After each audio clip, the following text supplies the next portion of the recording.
To revive our oceans, we need to think about things differently.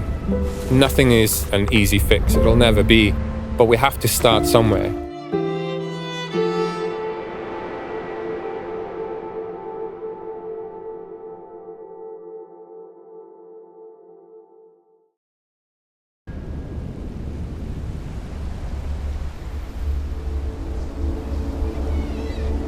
If we honestly believe that we've collectively damaged this planet, then surely we should try our best to put it right.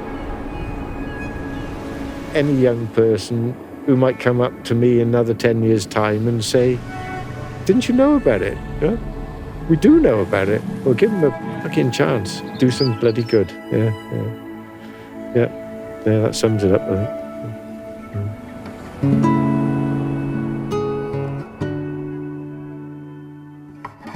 The family, there's 7 of us. You know, this is Owen and Shemaine's children and then partners of, which I'm one of. We wanted to come up with something that we can improve our coastal environment and people's well-being. Those were the 2 core values for us. This thing of for the love of the sea kept coming up, and we wanted to find out, is there like one word that we could use for that? And Carrie Moore was what was born out of that, which was amazing. And I was speaking to a really nice man from Pembrokeshire who started the Pembrokeshire Beach Food Company, and he was wondering why no one was growing seaweed in Wales. And when I told him my dad was a shellfish farmer, he was just like, get your dad on it. And luckily for Carrie Moore and seaweed, Dad wasn't working at this point. So we looked into seaweed, we looked into green wave, and we were just amazed by how amazing this form of food production seemed. It almost seemed so good to be true that we were just a bit like, we've got to do it. Look at the growth of this. It's just like the sexiest seaweed ever. I used to come down here on holiday when I was a kid, and you come here now 50 years later and you look out and you think, well, it hasn't changed, has it? You know? But what we can't see is happening underneath: the acidification, the chemical characteristics of the sea, the increasing temperature. You know, I think that's part of the trouble, is that people can't see it, so they don't think there's a problem. When the licensing for the seaweed farm was taking so long, I took a job with a government agency to help fishermen. During those couple of years, from the research and from talking to people, I don't think there's any doubt that the catches have significantly dropped over the last 30 or 40 years.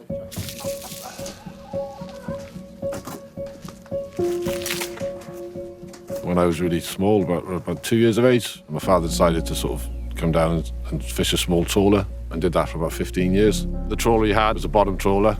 You've got a net which basically drags along the bottom of the seabed, with all the fish then, what's disturbed on the bottom of the sea, then sort of gets caught in the nets, which does disrupt and disturb the bottom. So if there's anything growing on the seabed, whether it's grass or there's corals, it tended to just sort of destroy the whole sort of shift then. I mean, it does replenish, but that takes a long time. I certainly noticed it here as a kid, even as a young kid growing up. The reduction in stock over the years, which led to my father eventually stopping doing it. It wasn't sustainable for himself. The reason for why it's called sugar kelp is when it gets light, when it dries up on the sand, it's when it gets that white powdery dust on it. That looks like powdered sugar. I remember as a kid just going down to the harbour and fishermen bringing like tons of fish back on the boats, and then you could still go and pick your fish off the boat and be like, I want that one. Where now there's hardly anything. There's almost a tenth, if not even less, amount of fishermen out there on their boats because there's just nothing left. And so when we started talking about creating Carrie Moore, this was to improve our coastal environment. That was very important to us because we remember what that was like when we were all growing up and how the sea life was so rife. What can we do to improve things like that? And by having an ocean farm that creates its own habitat and nurseries, then you surely will kind of revive that again and improve the environment that's there.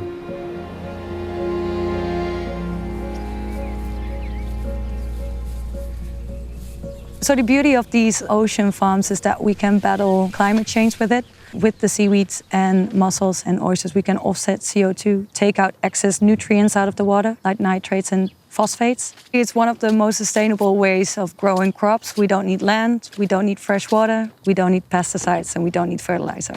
Not only during the growth of seaweed, we have an impact. After growth, we have a massive impact on different industries, like the food industry, meat industry, food for cattle.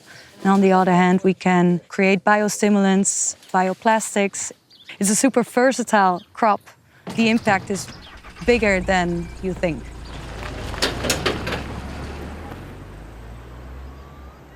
So what we're trying to do is harvest about 2 tons of oilweed to dry the clegger and then go to the Netherlands to make flower pots of. We estimated there'd be about 6 to 7 tons out there, so we try and get 2 today. So, A lot of seaweed. a lot of seaweed.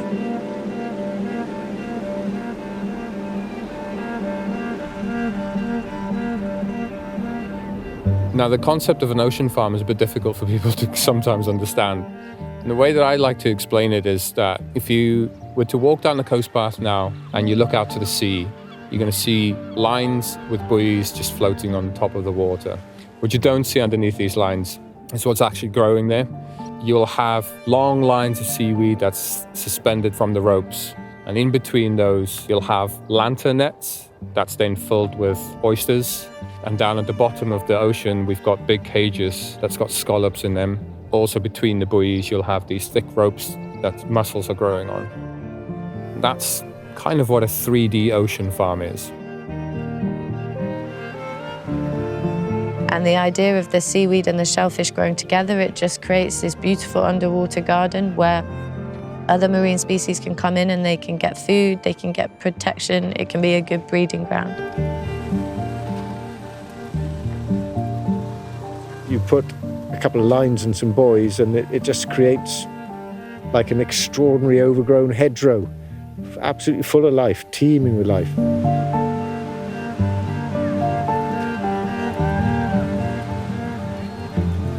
The beauty of the seaweed lines is the natural settlement of other seaweeds that grow beautifully out here in this A-grade water with at least 12 metres of water underneath it.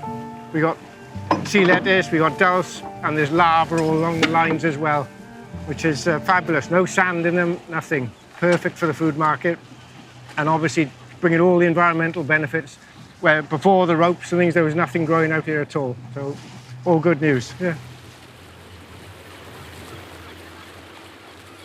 The idea of Carrymore might have started with a family, but we would not be here if it wasn't for the community and volunteers and everyone that got involved.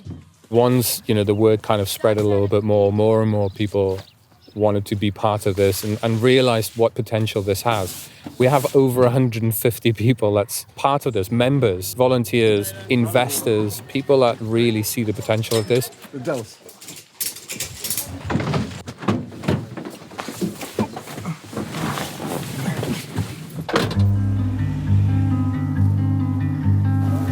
I suppose the main jobs around here currently are farming and tourism, but before it would have had a really buzzing fishing industry.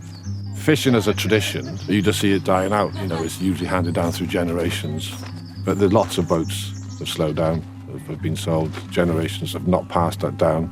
People have moved away from the area, or there's other employment in the area. There's a lot of seasonal work here. Definitely something that's really important to me for Carrymore is about joining and then hopefully improving the fishing industries. So when there's only one fisherman going out of each harbour and his son doesn't want to be a fisherman, then we're in danger of losing all of these skills. I would love for Carrymore to continue creating jobs that do enable people to go out and to connect directly with the environment, because I think it's quite simple changes that need to happen that will help people feel better within themselves and then better about the world around them.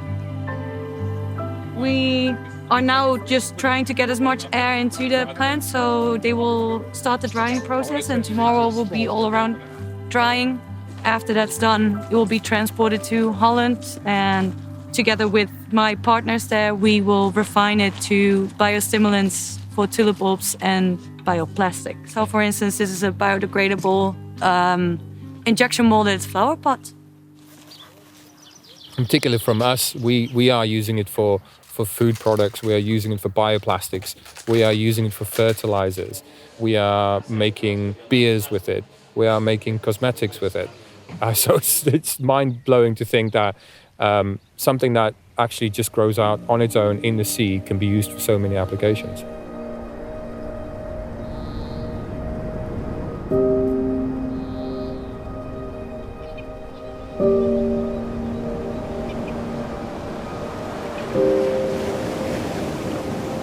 To revive our oceans, we need to think about things differently. Nothing is just a cookie-cutter solution and an easy fix. It'll never be, but we have to start somewhere. And I think by starting with a 3D ocean farm, I think we can have a huge impact on that. By creating habitats for our fish, which has been overfished, there's nothing left anymore. By creating nurseries and small habitats, we can try and replenish that and start rebuilding that again. In the long haul, we could really make a big change in climate to grow the crops that are locally occurring in different kinds of places all around the world. And if we can do that on a very sustainable scale and scale up gently, then we can work together with the ecosystem and not damage it any more further.